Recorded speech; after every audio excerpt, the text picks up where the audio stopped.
6절부터 10절까지의 말씀 속에서 세 가지의 교훈을 우리가 같이 얻을 것이거든요.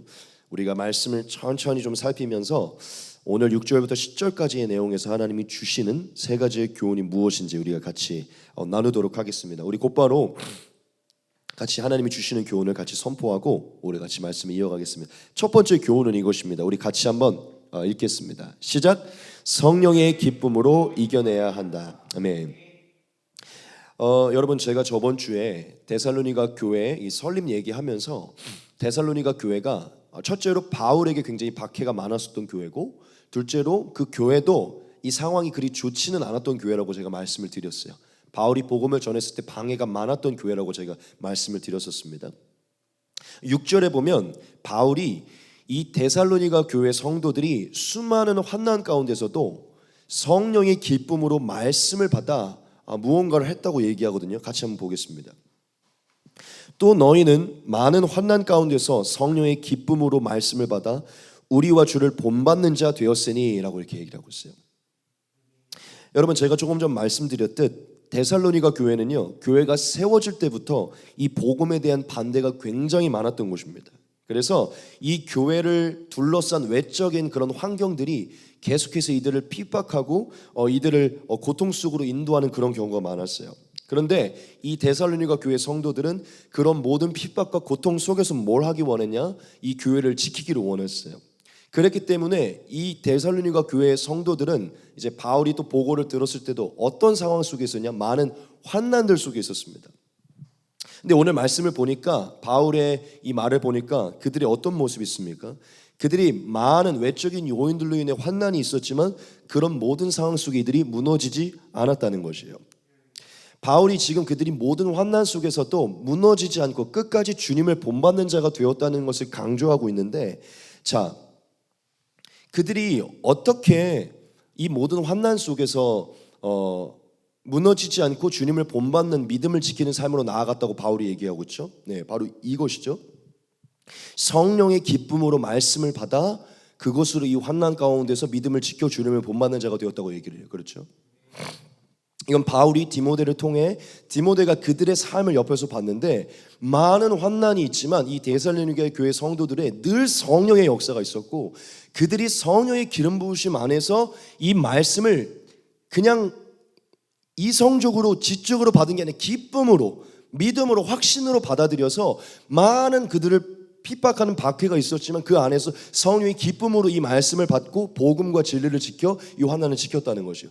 디모데가 그것을 보고 바울에게 가서 사도요, 내가 데살로니가 교회를 당신의 인도함으로 갔다 왔는데 이들이 환난 가운데 있지만 성령께서 주시는 은혜로 이 말씀이 진짜인지를 마음으로 받고 기쁨이 있어 그 환난을 이겨내고 있습니다 라고 얘기를 한 거죠. 그래서 바울이 이들에게 지금 이 부분을 얘기하고 있는 거예요. 자, 우리가 여기서 봐야 되는데 그게 무엇이죠? 데살로니가 교회 성도들에게 많은 환난이 있었지만 그들이 그 모든 상황과 환경을 뛰어넘을 수 있었던 것은요, 그 모든 것을 뛰어넘는 소망을 주는 그 성령의 기쁨이 그들 안에 내주해 있었기 때문에 그들이 그 환난을 이길 수 있었다는 것이에요. 여러분, 성령은 진리를 깨닫게 하죠. 그 진리를 깨닫게 함으로 우리 안에 기쁨을 줍니다. 이 데살로니가 교회 성도들 안에는요, 성령께서 주시는 그 진리를 깨닫게 하시는 기쁨으로 인해 주변에 있는 모든 상황 환경을 뛰어넘는 그 기쁨으로 이 믿음을 지키고 있었다는 것이에요. 그들 안에는 성령의 기쁨으로 인한 무언가의 능력이 있었다는 것이죠. 여러분, 우리가 믿음을 갖기 시작할 때 이것을 진짜 확실히 깨달아야 되는데 그게 무엇이냐면, 성령은 진리의 영이어서 반드시 진리를 깨닫게 한다는 것이에요. 진리로 인도하고 진리를 깨닫게 하고, 진리가 다는 이꼴 무엇이죠? 복음이에요. 그러면 성령은 복음을 깨닫게 합니다. 근데 복음이 무엇이죠? 기쁜 소식이죠.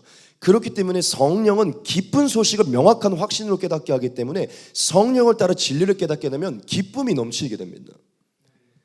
여러분, 이 복음, 이 진리를 진짜 깨달으면, 진짜 거듭난 그리스도인이라면 정확하게 저는 이것이 내면 안에 있다고 믿어요. 그게 무엇이냐면, 이 세상이 지금 오늘 당장 무너진다 그래도 흔들리지 않고 빼앗지지 않는, 즉 진리로 있는 기쁨이 그 안에 있다고 저는 믿어요.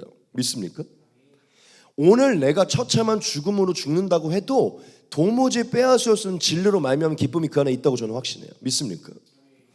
여러분, 성령은 진리를 깨닫게 하고 복음을 깨닫게 해요. 그것을 우리 안에 가지게 합니다. 그리고 더더욱 단순히 우리가 믿을 때만 기쁨을 갖게 만드는 것이 아니라, 여기서도 뭐라고 얘기하죠? 성령의 기쁨으로 말씀을 받았다고 해요. 즉, 그 성령이, 우리 안에 그 기쁨을 일으키는 성령이 이 말씀을 더 깨닫게 하셔서 말씀을 더욱 받게 만들어서, 막 환난 속에 있는데 말씀이 들리지도 않고 그게 뭐 그러든 안 하지, 이런 것이 아니라 이미 성령의 기쁨이 있기 때문에 말씀이 주어질 때마다 기쁨으로 또 부어진다는 것이죠. 여러분, 성령을 따라 진짜 진리와 복음이 깨달아진 자는요, 그 성령의 인도하심에 따라 앞으로 나아가면 나아갈수록 그 말씀 때문에 기쁨이 넘쳐납니다. 이게 성령의 역사예요. 여러분, 오늘 말씀을 보면 이 데살로니가 교회 성도들이 이러한 성령의 기쁨으로 인해 환난을 이겨냈다고 얘기를 하고 있어요. 그들에게는 많은 고통과 핍박이 있었고 여러 가지 방해가 있었지만 그들이 성령의 기쁨을 따라 진리를 믿고 복음을 따라 모든 죽음의 위협 앞에서도 이들이 기뻐했다고 얘기를 해요. 하나님이 지금 바울을 통해 이 말씀을 기록했잖아요. 너희가 환난 안에 있지만 성령의 기쁨으로 그 말씀을 끝까지 지켜 그 말씀 안에 기쁨을 유지하며 이 믿음을 지키고 있구나, 이렇게 얘기했죠. 하나님이 바울을 통해 얘기하신 거예요. 제가 무슨 말씀을 드리고 싶은 것이냐면, 하나님이 바울을 통해 데살로니가 교회 성도들에게 너가 지금 많은 환난 속에 있지만 늘 네 안에 계시는 그 성령의 내주하심과 그 성령의 인도하심을 따라 그 기쁨을 유지하고 있구나, 이것을 칭찬하고 있다는 것이죠. 너희가 우리와 주를 본받는 자가 되었다라고 얘기하는 것은 그들이 여전히 환난 속에서도 믿음을 지켜 예수님을 따랐다는 것을 얘기하죠. 여러분, 이 첫 번째 대지에서 이것이 너무나 중요합니다. 바울이 콕 집어서 표현한 이 성령의 기쁨이 너무나 중요해요. 여러분, 우리 모든 크리스찬들에게 오늘 데살로니가 교회에게 나타난 이 칭찬과 같은 모습이 있어야 돼요. 그게 무엇이냐면, 우리도 우리의 모든 삶 속에, 특별히 우리의 삶에 나타난 환난 속에서 성령의 기쁨으로 말씀을 받고 말씀을 유지하고 그 기쁨을 유지하는 게 있어야 된다는 것이죠. 성령의 기쁨으로 환난을 이겨내야 된다는 것이에요. 여러분, 우리의 삶에는 환난이 많이 있죠. 그렇죠? 크고 작은 환난들이 있어요. 가끔은 참고 싶지 않은 환난들도 있고 죽고 싶은 그런 환난들도 있어요. 그리고 더 이상 소망이 안 보일 것 같은 그런 환난도 있고 내 삶의 모든 게 다 잃어버린 것 같은 그런 환난들이 있을 때가 있어요.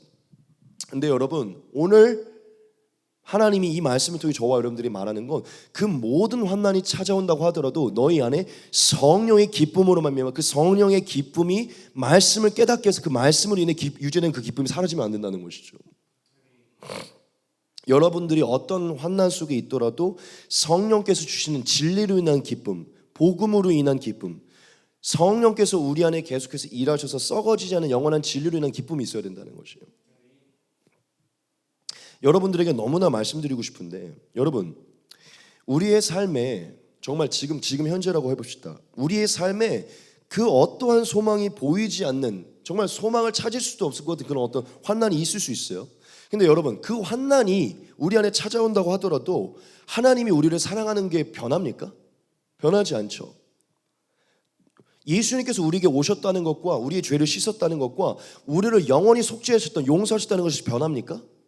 여러분들의 삶에 지금 환난이, 어떤 환난이 오더라도 그것으로 인해서 영원한 성령께서 우리 안에 인치시고 가르치신 그 말씀의 진리가 변화하는 것이죠. 여러분, 우리 안에 어떤 환난이 다가온다 해도 우리 안에 내주한 영원한 성령이 떠납니까? 안 떠납니까? 떠나지 않아요. 변하지 않습니다. 어떤 환난이 다가온다고 해도 그게 죽음의 환난이라고 해도 우리가 하나님의 자녀의 권세를 하고 인치심 받은 거 변하지 않습니다. 어떤 환난이 와도 우리가 생명책이 기록된 건 변화되지 않아요. 우리가 천국에 들어가는 거 변화되지 않습니다. 우리가 영생을 누리는 거 변화되지 않습니다.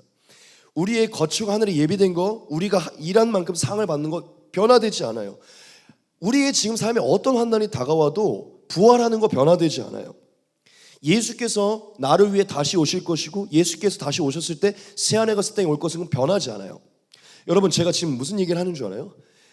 여러분, 이게 진짜 얼마나 기쁜 소식입니까? 지금 제가 여러분들에게 말씀드린 이 변하지 않는 복음이 얼마나 기쁜 소식이냐는 거예요. 근데 이거는 우리의 삶에 어떤 환난이 다가오든 안다 변하지 않는다는 것이죠. 그런데 많은 사람들이 어떤 일이 발생하죠? 환난이 다가옴으로 인해서 이 세상에서 다가오는 환난으로 인해서 하나님을 떠나버려요. 여러분, 전 이거만큼 멍청한 짓이 없다고 생각을 해요. 아니, 이 세상에 환난이 다가오는 건 다가오는 거지, 이 세상의 환난으로 인해서 내게 허락된 내세에 허락된 허락된 은혜까지 버려버린다? 이거 너무 미련한 짓 아닙니까? 왜 그런 일이 발생하는 줄 알아요? 성령께서 주시는 그 기쁨으로 인해 우리 안에, 내 눈앞에 있는 환난이 뭐가 다가오든지 내 안에 기쁨이 없어서 그런 거예요. 복음으로 인한 기쁨이. 여러분, 어떤 환난이 다가와도 성령께서 부어주시는 기쁨으로 말씀이 깨달아져서 정말 부활의 영광과 영생의 영광과 이 세상의 어떠한 것은 건들 수 없는 영원한 이 진리의 기쁨이 우리 안에 있잖아요. 그러면 당연히 인간인지라 환난으로 인해 무너지더라도 이 흔들릴 수 없는 이 기쁨은 사라지지 않습니다. 지금 데살로니가 교회 성도들이 그런 것이에요.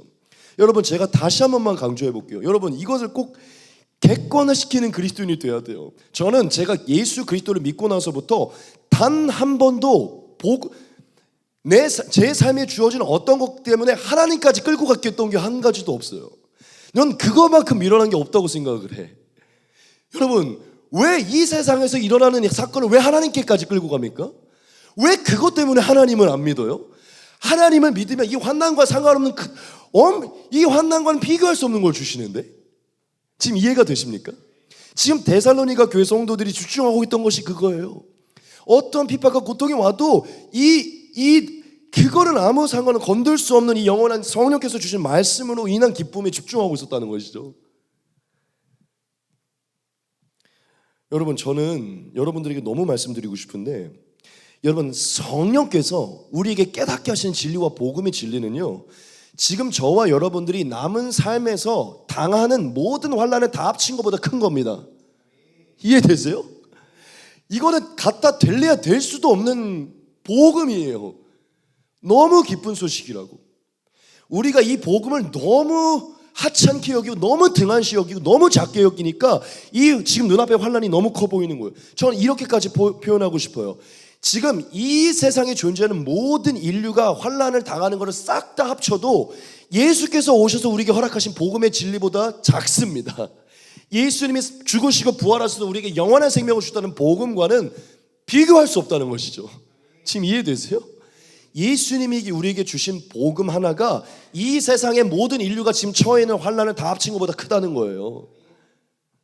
여러분, 예수 그리스도의 복음의 소식을 전복시킬 만한 환난은 없습니다. 저는 늘 얘기하지만 제 인생의 최악의 저주는 죽음이거든요.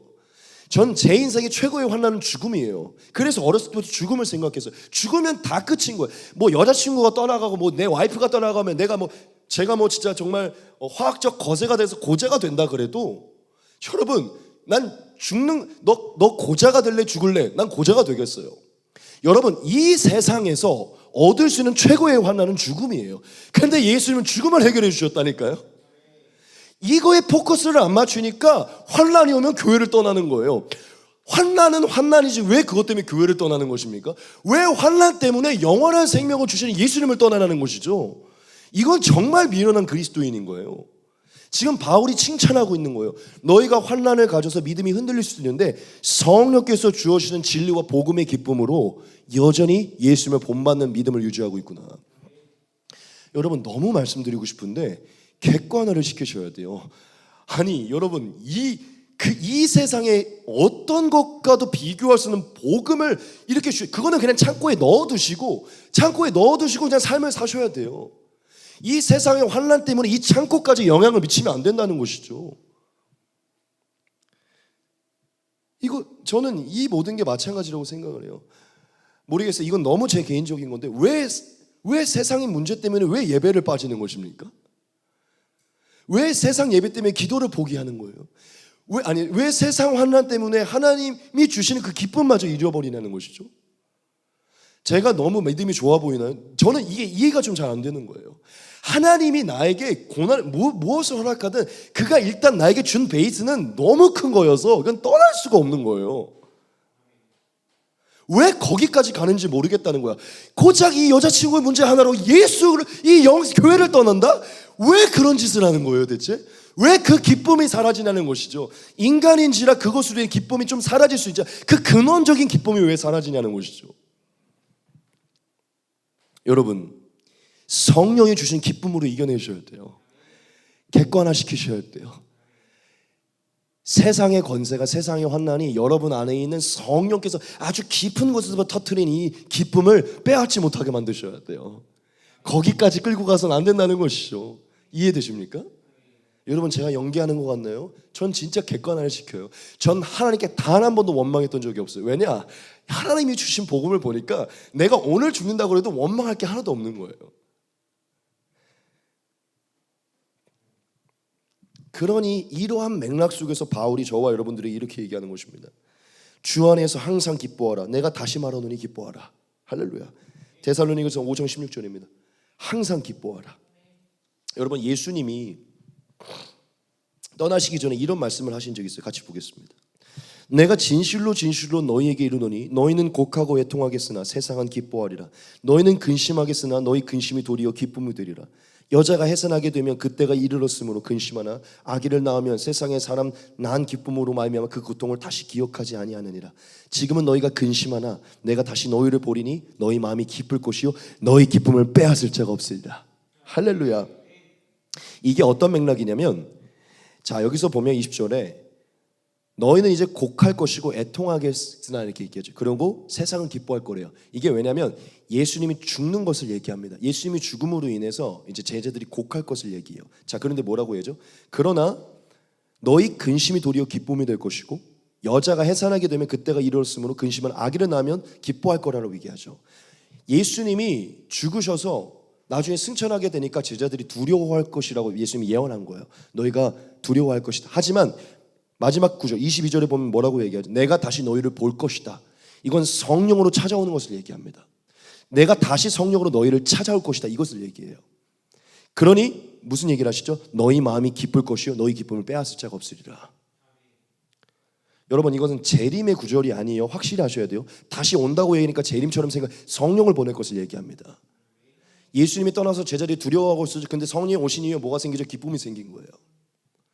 여러분, 예수의 영이 우리 안에 찾아와 진리를 깨닫게 되잖아요. 우리 안에 이 기쁨을 빼앗을 자가 없습니다. 죽음도 이 기쁨을 빼앗지 못해요. 할렐루야.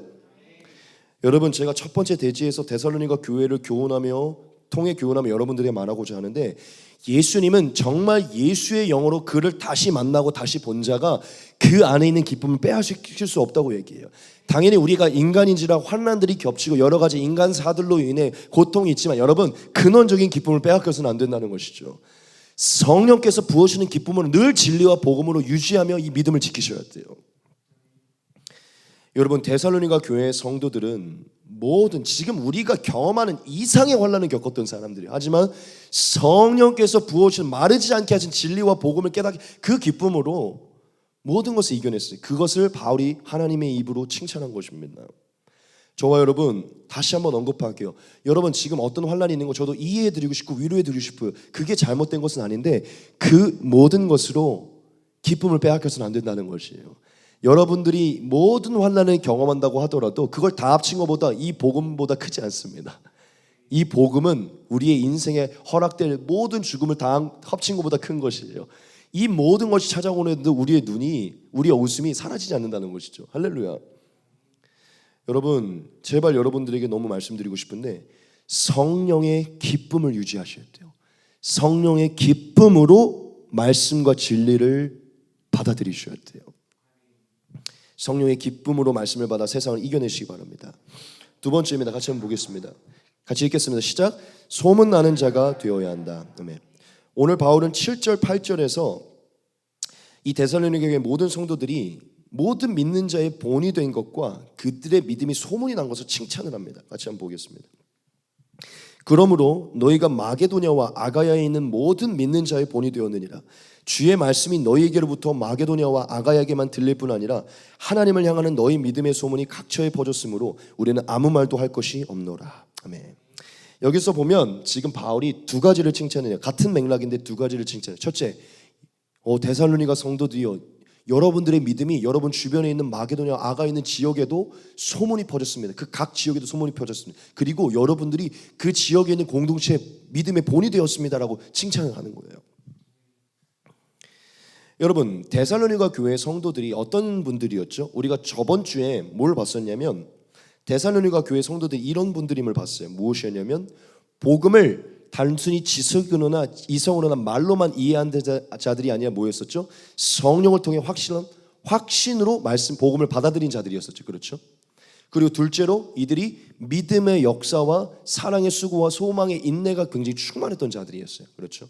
그리고 오늘 말씀에 보니까 그들을 괴롭히는 환난이 있었지만도 그 환난을 아무것도 아닌 것처럼 여기며 늘 성령께서 주시는 깨닫게 된 복음의 기쁨으로 유지했던 사람들이었어요. 그렇죠?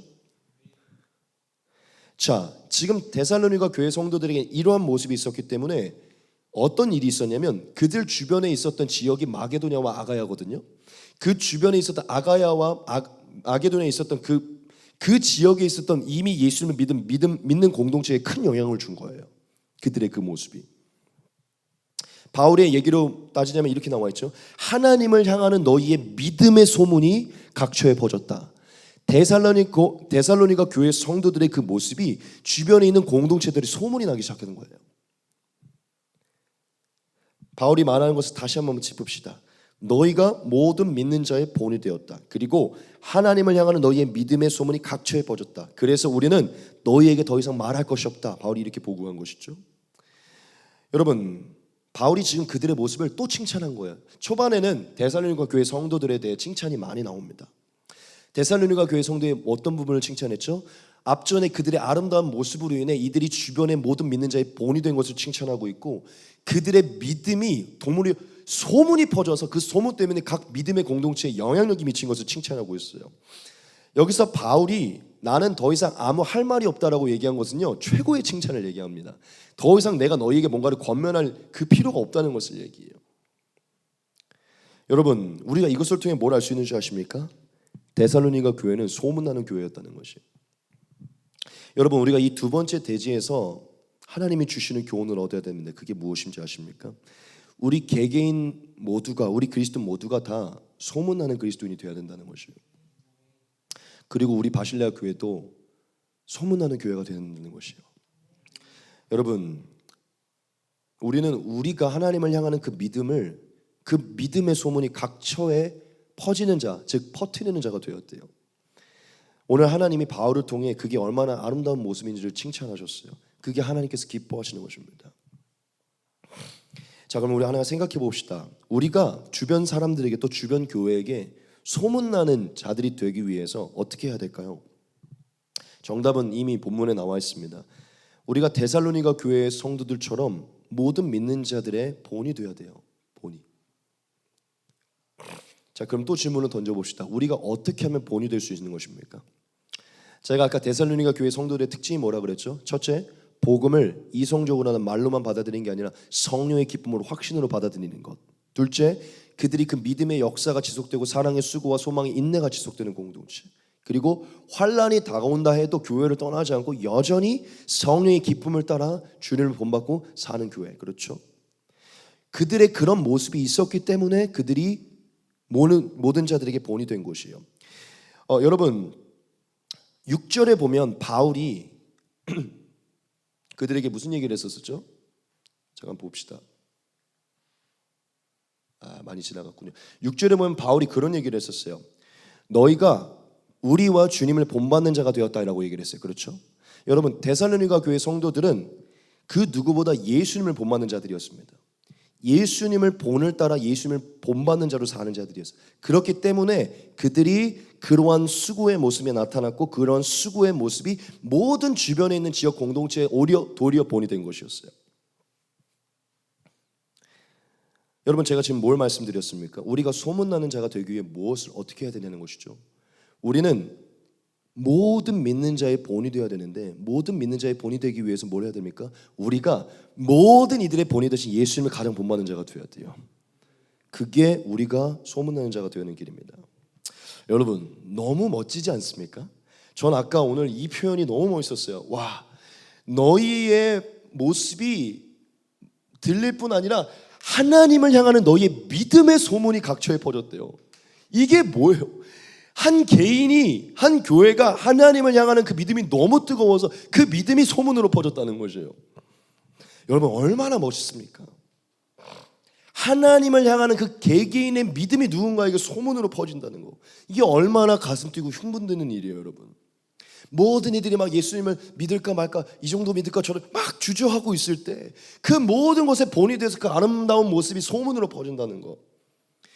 우리가 하나님을 향하는 그 모습이 누군가에게 영향력이 끼치는 얼마나 멋있는 모습입니까? 여러분, 하나님 바울을 통해 너무 칭찬하고 있는 거예요. 너희의 믿음의 소문이 각처에 퍼지고 있다. 할렐루야. 여러분, 너무 말씀드리고 싶은데 이왕 예수님을 믿으실 거면 소문나는 자가 되시기 바랍니다.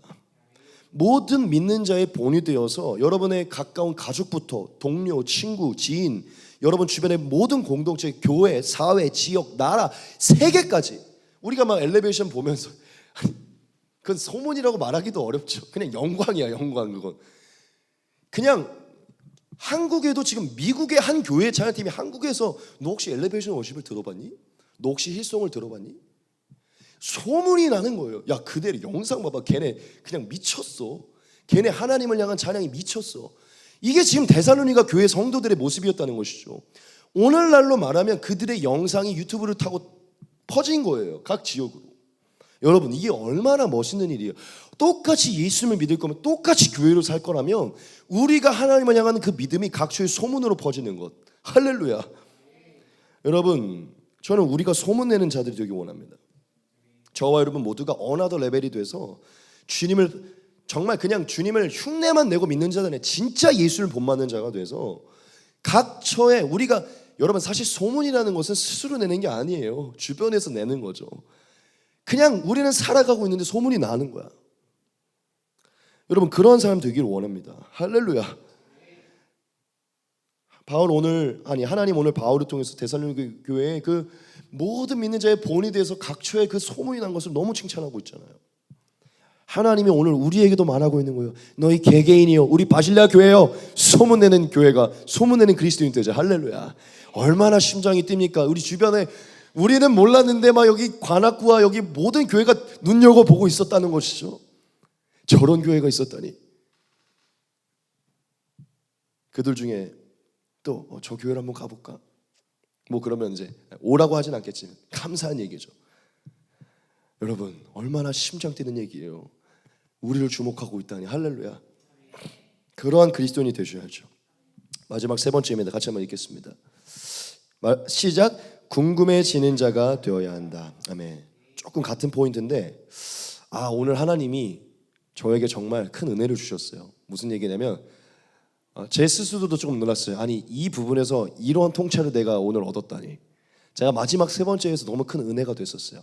여러분 오늘 이 부분에서 제가 이러한 통찰을 가진 것을 하나님이 주신 거라고 믿고 잘 들어보십시오. 오늘 바울이 9절 10절에서 그들에게 또 이제 칭찬을 한 것인데 이렇게 한번 보겠습니다. 이렇게 말했습니다. 그들이 우리에 대하여 스스로 말하기를 우리가 어떻게 너희 가운데 들어갔는지와 너희가 어떻게 우상을 버리고 하나님께 돌아와서 살아계시고 참되신 하나님을 섬기는 주와 또 죽은 자들 가운데서 다시 살리신 그의 아들이 하늘로부터 강림하실 것을 너희가 어떻게 기다리는지를 말하니 이는 장래에 노하심에서 우리를 건지시는 예수시니라. 아멘. 조금 무슨 얘기인지 잘 이해가 안 되시죠? 이게 무슨 얘기냐면 여러분 마게도냐와 아가야의 지역과 그 주변에 있었던 지역에 많은 믿는 사람들이 그 주변에 있었던 바울에게 찾아왔어요. 그래서 바울에게 뭘 물어봐요? 왜냐하면 바울이 데살로니가 교회를 세웠으니까 바울에게 찾아 물어봤어요. 아니 사도요, 대체 어떤 일이 있었길래 그들이 이런 지경에 이른 것이요? 그들이 어떻게 복음을 받아들인 것이요? 그리고 걔네는 늘 그 주변의 토속 신앙을 늘 갖던 아이들이었는데 어떻게 우상을 버리고 하나님을 믿은 거야? 그리고 어떻게 그들이 예수님을 정말 마치 보는 것처럼 어떻게 이렇게 믿는 거야? 라고 질문을 했어요. 그래서 바울이 그 대답을 한 거예요. 그들이 주변에 있었던 그 사람들이 나에게 찾아와서 너희에 대한 소문을 물었다는 것을 지금 데살로니가 교회 성도들에게 얘기한 거예요. 조금 어려워서 제가 세 번역으로 보여드릴게요. 세 번역에 보면 이렇게 나와 있어요. 그들은 이 아가야 이 주변국들이에요. 그들은 우리를 두고 이야기합니다. 우리가 여러분들을 찾아갔을 때 여러분이 우리를 어떻게 영접했는지, 어떻게 해서 여러분이 우상을 버리고 하나님께로 돌아와서 살아계시고 참되신 하나님을 섬기며 또 하나님께서 죽은 사람들 가운데서 살리신 그 아들 곧 장차 내릴 진노에서 우리를 건져주신 예수께서 하늘로부터 오시기를 기다리는지를 그들은 말합니다. 지금 조금 이해되셨어요? 네. 바울이 그 얘기를 한 거예요. 데살로니가 성도들이요, 요즘에 애들이 나한테 찾아와서 너희가 어떻게 하나님을 믿었고 어떻게 하나님을 기다리고 이게 대체 어떻게 된 일인지 나한테 묻고 있어 라고 얘기한 거예요. 여러분, 이 글에서 우리가 뭘 알 수 있는 점입니까? 너무 중요해요. 두 번째랑 좀 비슷한 맥락이지만 다른 포인트입니다. 여러분, 데살로니가 주변에 있었던 모든 교회들은요, 그들의 그 엄청난 변화가 궁금했어요. 궁금해서 찾아와서 물어봤다는 것이죠. 어떻게 그들이 복음을 그렇게 확고히 받아들였는지, 어떻게 그들이 우상을 버리고 그 매일 평생 섬기던 우상을 버리고 하나님을 섬기게 됐는지, 그리고 보이지도 않고 사실 자기들은 믿는다고는 하지만 아직 확신하지 못하는 그 예수를 마치 보는 것처럼, 그 임재를 정말 보는 것처럼, 예수님을 다시 오실 것을 마치 내일처럼 보는 것처럼 어떻게 그렇게 사는지, 그게 어떻게 단기간에 이루어졌는지 궁금해했던 것이에요. 그래서 바울에게 찾아와서 물은 것입니다. 여러분, 이것을 통해 우리가 알 수 있는 그게 무엇이냐면, 데살로니가 교회는요, 누군가에게 궁금함의 대상이었고 물음의 대상이었다는 것이에요. 데살로니가 교회는 누군가에게 무언가가 궁금해지는 대상들이 된 것이에요. 여러분, 이건 굉장히 멋진 일입니다. 자, 그러면 우리가 하나만 좀 생각해 봅시다. 이미 답은 나왔지만 한 번 더 생각해 봅시다. 왜 주변 사람들이 이 데살로니가 교회를 궁금해했을까요? 왜 주변 사람들이 이 데살로니가 교회를 묻고 싶어 했을까요? 정답은 이것입니다. 그들에게 진짜 변화가 있었기 때문이에요. 다른 이들과 완전히 다른, 즉 이전과 완전히 다른 눈에 띄는 변화가 있었기 때문이에요. 여러분, 9절 10절에 보면 오늘 제가 말씀 띄웠죠. 바울에게 찾아와 물은 세 가지가 있는데 이 세 가지가 오늘 되게 핵심적인 것입니다. 여러분, 주변에 있는 사람들이 바울에게 찾아와서 그들에게 물어봤는데 첫째로 물어본 게 무엇이냐면 어떻게 복음을 영접했는지에 대한 것이었어요. 자, 데살로니가 교회에게 어떤 변화가 있었길래 그걸 물어봤을까요? 그들은 원래 복음의 복자도 모르는 자들이었고 복음에 관심도 없는 자들이었어요. 그런데 그 복음을 원래 알았던 자들처럼 너무나 깊은 확신으로 복음을 받아들인 것이에요. 그들의 삶에 그 복음을 받아들인 변화가 있었어요. 그렇기 때문에 주변의 사람들이 쟤네가 대체 어떻게 된 일이지 하고 궁금해한 것입니다. 둘째, 그들에게 뭐가 있었죠? 진짜 그들이 우상을 완전히 버리고 하나님을 섬기는 변화가 있었어요. 이게 가짜가 아니라 진짜로 있었다는 것이죠. 그러니 주변에 있는 나라에서 궁금해한 거예요. 그리고 마지막 셋째, 그들이 진짜로 예수님을 기다리는 삶의 모습에 나타나기 시작한 거예요. 여러분, 데살로니가 교회 성도들이 복음을 받아들이고 진실로 예수님이 살아계시고 그분 아버지 우편에 살아계시고 다시 오실 거에 대한 확고한 믿음이 있었어요. 그렇기 때문에 그들의 삶에 무슨 변화가 있었냐면 예수님이 곧 오신다는 그 확고한 믿음과 그걸 기뻐하는 믿음으로 삶의 모든 것을 절제하고 교회 중심으로 살았어요. 그리고 그들의 삶의 모든 것을 절제하고 예수님이 다시 오시기를 예비하는 삶을 살았어요. 즉 예수님이 다시 오시기를 철저하게 준비하는 삶의 양식을 가지고 살았다는 것이죠. 그러니 그러한 놀라운 삶의 변화가 있으니 주변에 있는 사람들이 그게 궁금하기 시작했던 거예요. 여러분, 제가 지금 뭘 말씀드렸냐면 이들이 궁금의 대상이 된 거의 핵심은 변화 때문이라는 거예요. 변화. 근데 그 변화는 제가 말씀드린 세 가지의 변화라는 것이죠. 그럼 사람들은 왜 궁금해했을까요? 여러분, 제가 하나만 더 물어볼게요. 여러분들에게 이게 왜 궁금했을까요? 왜 그런 줄 알아요? 그들에겐 진짜 변화가 없었기 때문이에요. 그들에게도 똑같은 변화가 있었다면 이건 별로 궁금한 사항이 아니에요. 아, 쟤네에게도 하나님 역사하셨구나. 그리고 쟤네에게도 오늘 우리에게 한 것처럼 하나님 역사하셨는데 궁금한 것이죠. 저게 어떻게 저렇게 됐지? 여러분, 눈에 띄는 확고하고 선명한 변화, 많은 무늬만 그리스도인들, 흉내내는 그리스도인들이 만드는 변화가 아니라 진짜 하나님이 만드셔서 나타나는 삶의 변화가 있을 때요, 궁금함의 대상이 됩니다. 할렐루야.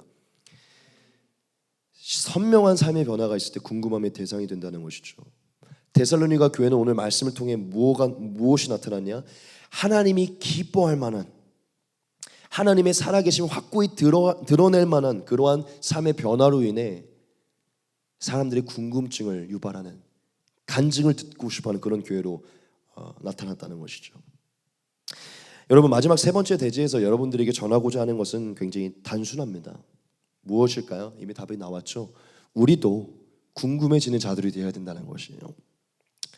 여러분, 우리도 데살로니가 교회 성도들처럼 우리의 신앙의 모습이 궁금한 자들이 되어야 돼요. 궁금해지고 묻고 싶은 자들이 있잖아요. 우리 준철 형제 나한테 계속 질문을 많이 하고, 나도 준철 형제한테 계속 질문 많이 하고, 서로가 계속 뭔가 궁금해지는, 그렇죠? 많은 사람들이 찾아와서 흥미를 갖고 질문하고 싶은 사람이 되어야 돼요.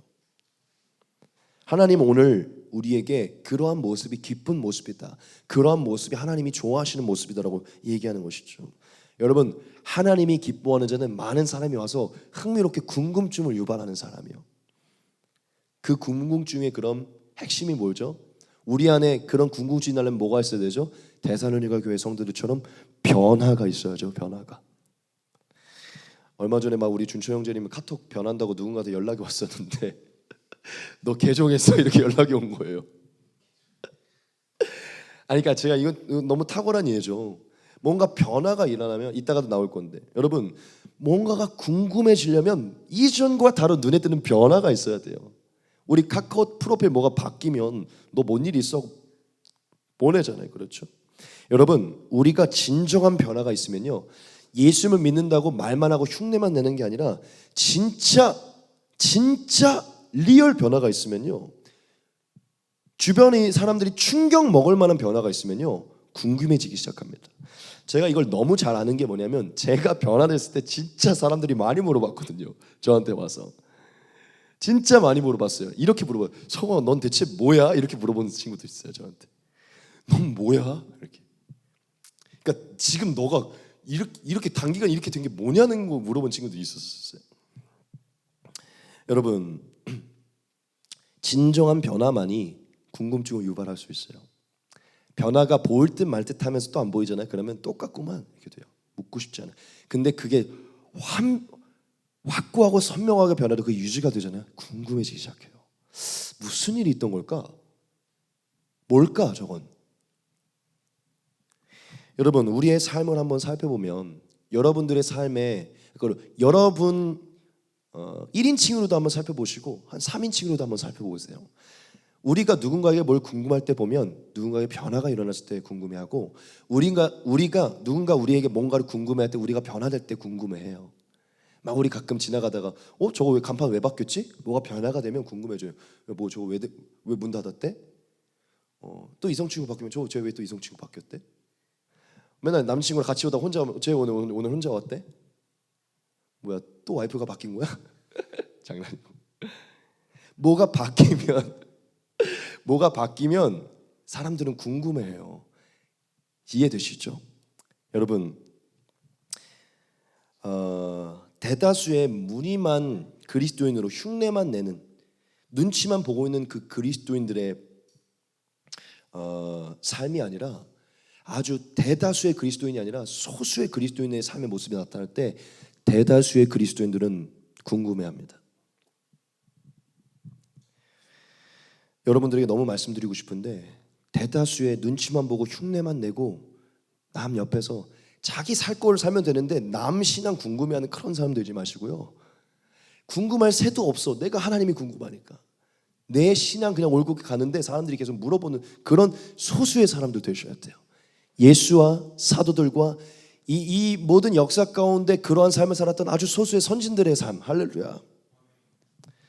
많은 우리의 삶의 변화가 있어야겠지만, 여러분, 오늘 말씀에 세 가지가 나왔으니까 이 세 가지를 강조드릴게요. 첫째, 여러분, 복음을 더 이상 의심하지 마시고 확고하게 믿는 믿음이 있으셔야 돼요. 쟤는 왜 맨날 뭐 교회 나갈 때 안 나갈 때 맨날 복음이 믿어진다, 맨날 그대로 왜 이렇게 바뀌었지? 왜 요즘 저렇게 확신을 하지? 그러한 사람이 되셔야 돼요. 둘째, 여러분, 더 이상 세상에 바람나 걸쳐있는 세상 그리스도인들처럼 우상을 붙들고 사시면 안 돼요. 데살로니가 교회 성도들을 궁금해한 이유는 진짜 그들이 우상을 버렸기 때문이거든요.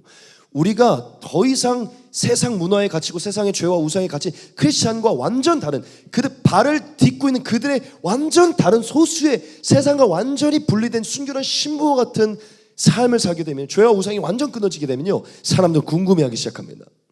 진짜예요. 세 번째 무엇입니까? 저와 여러분들도 예수님을 마치 진짜 선명히 보듯이 그분의 길을 준비하는 삶을 사셔야 돼요.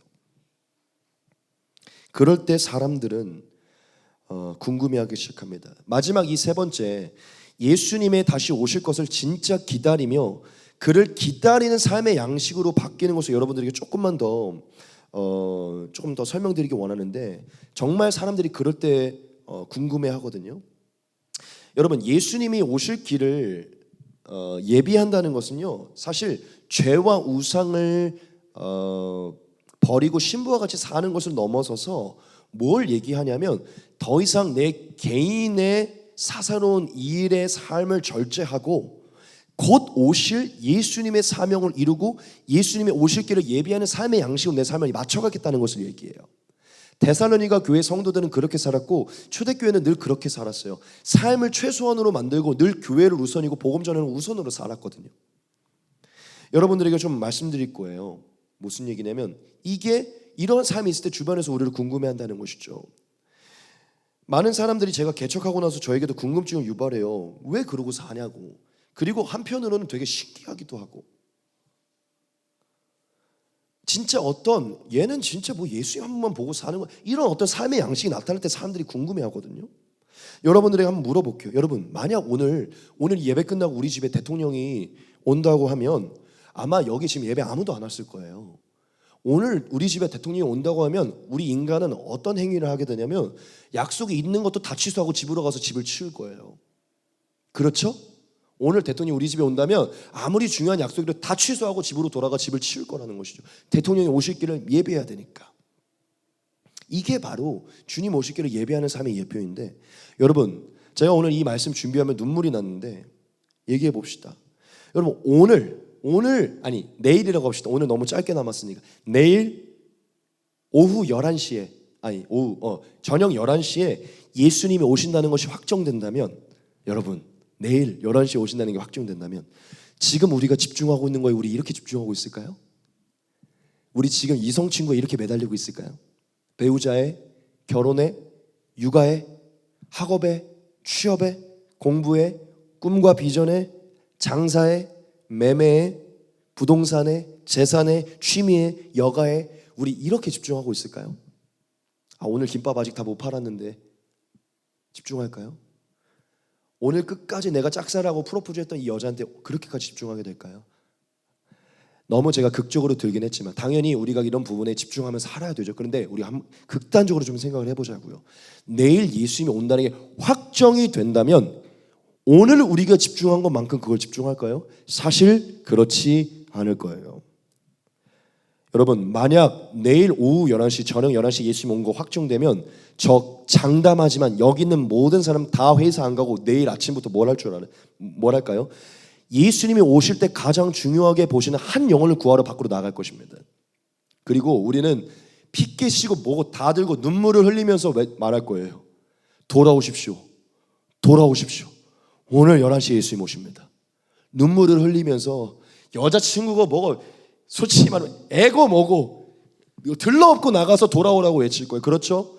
예수님 내일 오신다면 여러분, 이게 예수님의 재림을 준비하는 자의 내면에 있어야 되는 것이에요.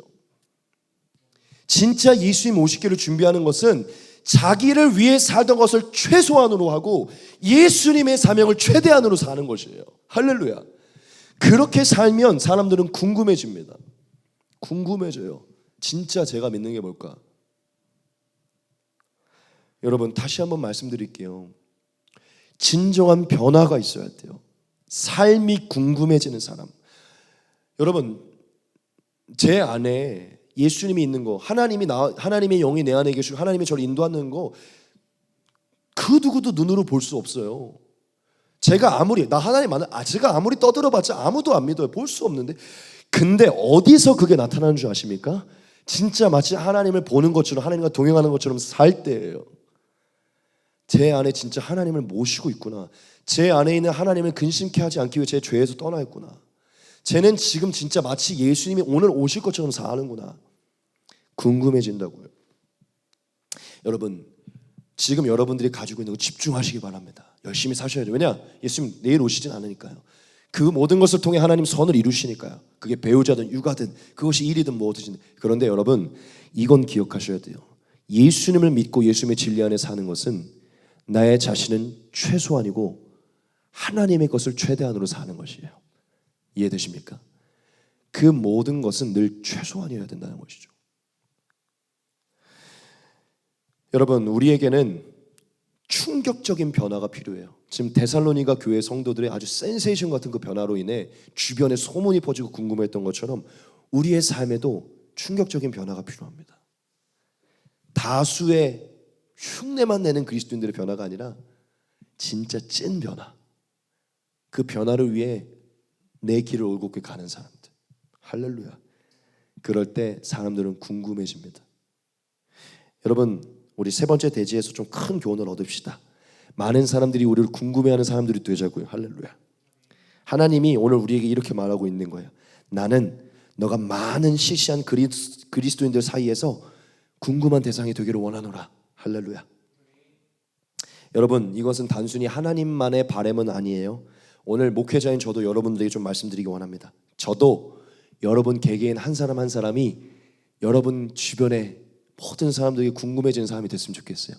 가족에게, 친구들에게, 지인에게, 주변 교회에게, 더 나아가 사실은 나는 여러분 한 사람 한 사람이 세계에 있는 모든 사람들이 궁금해지는 사람들이 됐으면 좋겠어요. 할렐루야. 그래서 여러분들이 너무 유명해지고 신앙적으로 여러분들이 하나님을 향한 신앙이 막 유튜브로 막 퍼져서 누군가 갑자기 저 해외에서 연락이 온 거예요. 패스터 킴? 네. 아니 거기 한재욱이라는 청년이 그 교회에 있는 것 같은데 맞다고. 담임 목사냐고. 그 대상이 좀 궁금하다고. 저한테 좀 연락이 왔으면 좋겠어요. 저희 교회 성도이라고. 맞아, 미안해요. 여하튼 이제 궁금해지는 사람 있잖아요. 여러분들이 너무 유명해져서 그러니까 이 소문을 내려고 하는 게 아니라 나와서. 그리고 저도 그런 사람이 되기 원합니다. 정말 저 한 사람이 궁금해지는 사람, 정말 이 관악구를 넘어 이 대한민국을 넘어 세계에서도 궁금해지는 사람. 그리고 난 우리 바실레아 교회가 그렇게 됐으면 좋겠어요. 할렐루야. 온 세계 교회가, 온 세계 목회자들이 궁금해하는 목회자, 온 세계 교회가 궁금해하는 교회. 할렐루야. 여러분, 우리 좀 그런 사람들이 됩시다. 진정한 변화, 찐 변화를 통해서 온 세계가 주목하는 한 명의 그리스도인들, 온 세계 교회가 주목하는 교회. 쟤는 어떻게 저렇게 뜨겁게 예배할까? 어떻게 쟤는 저렇게 순결하게 살까? 어떻게 쟤는 정말 예수님 내일 올 것처럼 하나님을 위해 살까? 할렐루야. 달려가자고요. 세계가 놀랄만한 교회로. 할렐루야. 여러분, 얼마나 멋있어요. 주변에서 다 이렇게 궁금해하는, 막 우리 인스타를 막 서치해보고 유튜브를 서치해보고, 얼마나 웃기냐고요. 우리의 그 믿음 때문에 사람들이 막 서치를 해보고 있는 거야. 그런 결국 이제 이 땅에서는 이 한 번뿐인 삶 그렇게 살아야죠. 할렐루야. 여러분, 말씀 마치겠습니다. 몇 시입니까? 시간 벌써 많이 됐네요. 되게 빨리 하려고 되게 이렇게 좀 역동적으로 시간을 많이 썼네요. 제가 오늘 6절부터 10절까지 짧고 굵게 하나님이 우리에게 큰 교훈 주신 줄 믿습니다. 앞전에는 바울이 데살로니가 교회 성도들에게 칭찬하는 구절이 많아서 이 부분을 가지고 좀 우리가 교훈을 얻었어요. 여러분, 우리가 하나님이 주신 세 가지의 모습 기억합시다. 어떤 환난이 오더라도 데살로니가 교회 성도들처럼 성령의 기쁨으로 유지하셔야 돼요. 소문나는 자가 되셔야 됩니다. 그리고 많은 사람들이 궁금해하는 사람이 되셔야 돼요. 할렐루야.